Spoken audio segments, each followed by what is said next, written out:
Triss is a badass too. I mean, she can definitely hold her own in a fight, and that's one of the things I love about this series.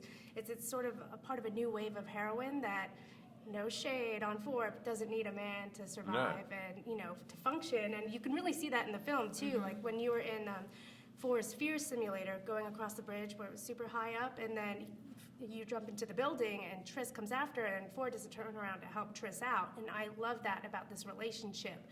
And it's really apparent throughout the film as well. But I wanted to ask you how you feel about being part of this new wave of heroine that isn't really based on looks and is independent and can hold their own. And I mean, the film passes what's called the Bechdel test, which is where you have two female characters talking to each other about something other than a man. It's used to see gender bias, and it's really, really huge for it to be able to do that. Not many films can do that. Interesting. Yeah, so how do you feel about paving the way for this new kind of heroine that does... Stoked it's time, and I think that it's a new wave. It's just another wave, because there's sort of, I think, been female heroines, but maybe there's, in the past 10 years, sort of been a lack of it. There's been a lot of male superheroes and whatnot, and I'm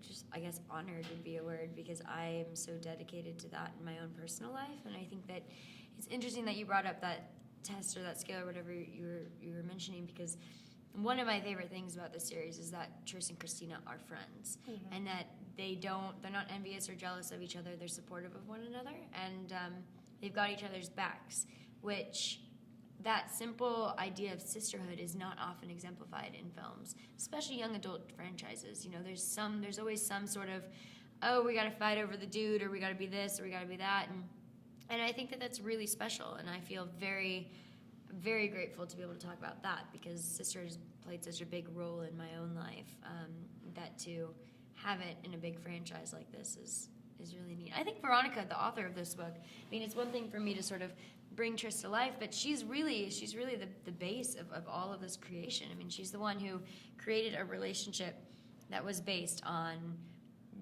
pride in one another, mutual respect and trust, and not, like you mentioned, looks, or I think, there's obviously a small bit of attraction, because you have to have that in a relationship, but it's not that I need you to need me, I need to be codependent, like, you're leaving and I'm going to kill myself sort of thing. Like, no, like, Triss is incredibly empowered, as is Ford.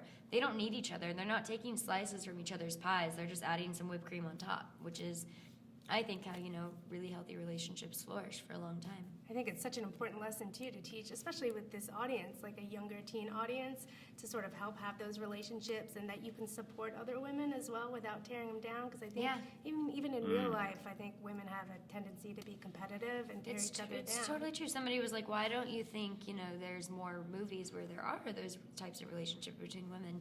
And I think it's because in real life we haven't mastered that yet. We haven't really mastered being excited and being supportive of one another versus being jealous or competitive or whatnot.